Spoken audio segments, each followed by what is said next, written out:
Okay, so we took a look at solving two linear equations in two variables, and that's sort of a nice example of linear systems of equations. I have two equations and two unknowns. I have two lines, and they line up, and I can find that point which they have in common if such a point exists.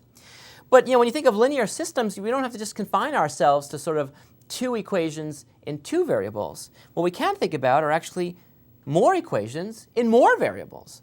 And even though you might not want to think about that, in fact, we must. We must. So for example, we could consider equations that look like this. X plus y plus z equals 1. So here I have one linear equation, linear because there's no squares or square roots or logs or anything. But on the other hand, I now have a third variable. Now what does that look like? Well, it turns out that even though that's still a linear equation, this no longer expresses a line because I have three variables. So if I have three variables, when I have two variables, I was in two dimensions. So where do you think I would live if I had three variables? Well, actually, three space. And so in fact, the analog of a line, or what this actually graphs out if you were to graph it, is something that actually goes on in three dimensions in the world we live in, not just in the plane. And it turns out it is, in fact, a plane. So this is sort of an analog of a line. See, this is a line right there, but in three dimensions, it sort of has a flat surface. Now, suppose I give you a whole bunch of equations. Like, for example, suppose I give you a second equation.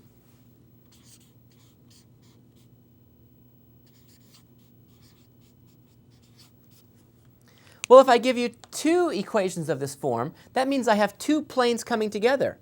What are the possibilities? Well, one possibility is, just like we saw before, if those planes, for example, were parallel, like this, they would never touch at all. You see how they're parallel? They'd never touch at all. So in fact, there may be no solution. But the other possibility is, in fact, that they do touch. And if they do touch, what would that look like? Well, if you think about it, if two planes sort of pass through each other,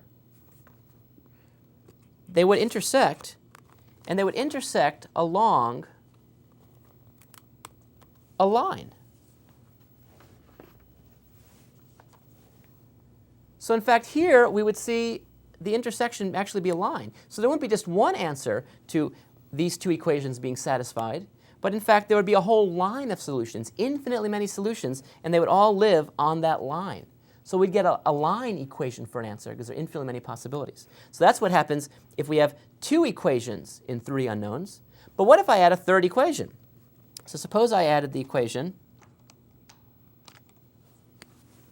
minus x plus 3y plus z equals 7. Okay, now I have three equations in three unknowns. And what are the possibilities? Well, if that equation sort of is parallel to one of these, then they wouldn't all intersect ever at a point. But it's possible that, in fact, that third plane comes along and actually fits in such a way that, in fact, there is an intersection. Can you see that? The intersection of these three planes actually is right inside there at one point, at that corner right there. You see that? That's where they all meet up. That's where they all meet up, is right there. So in fact, this is the analog of two lines meeting up, two lines crossing at a point. If you have three planes, they actually could meet at a point.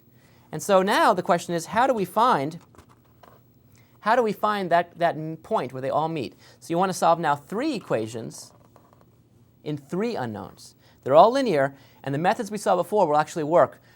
They're going to be painful, like the elimination method and so forth. You want to start to get rid of a lot of variables at once. It's going to be a big algebraic nightmare, but it's doable, and we'll be able to locate that really cool point in there. We'll take a look at some of these methods and examples up next.